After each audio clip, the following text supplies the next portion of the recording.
জন্মই আজন্ম পাপ। এদেশে জন্মগ্রহণ করেছি, এটাই সবচেয়ে বড় অন্যায়। হ্যাঁ, বিনা অপরাধে আমি আজকে এই গ্রেপ্তার হয়েছি। আমার কোনো অপরাধ নেই। আমি রাজনীতি করেছি মানুষের সেবার জন্য, মানুষ শুধুমাত্র সাধারণ মানুষের সেবার জন্য রাজনীতি করেছি। আজকে আমাকে গ্রেপ্তার করা হয়েছে। আমি জয় বাংলার লোক, এটা আমার অপরাধ। এই অপরাধ যদি আমার অপরাধ হয়, এই অপরাধে আমি অপরাধী। তবে মনে রাখবেন, আজকে যারা আমাকে অপরাধী বানিয়েছেন, কালকে কিন্তু আপনারাও অপরাধী হবেন, ভুলে যাবেন না। সামনের দিন এদেশের মানুষের মুক্তির জন্য শেখ হাসিনা এদেশে ফিরে আসবে এবং এদেশের মানুষের মুক্তি সে নিশ্চিত করবে ইনশাআল্লাহ। মামলা কি মামলা আছে? কি মামলা? আমার কোনো মামলা নেই। আমাকে বিনা অপরাধে আটক করেছে।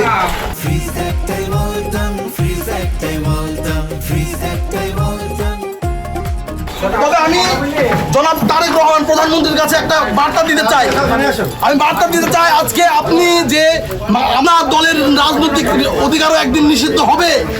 আপনি আপনার কোটি কোটি ভক্তদেরকে, আপনার কোটি কোটি বিএনপির ভাইদেরকে আপনি বিপদগ্রস্ত করে রেখেছেন। ভবিষ্যৎ এটা কিন্তু এই বাংলাদেশ এরকম থাকবে না।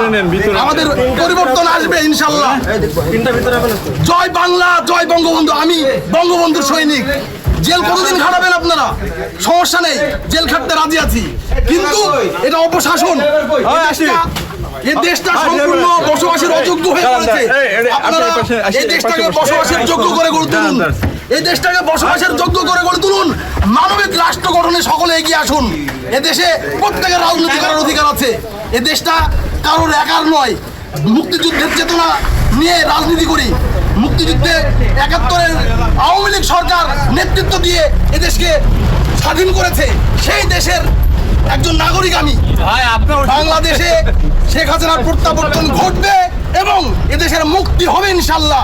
শেখ হাসিনা আসবে, বাংলাদেশ আসবে। জয়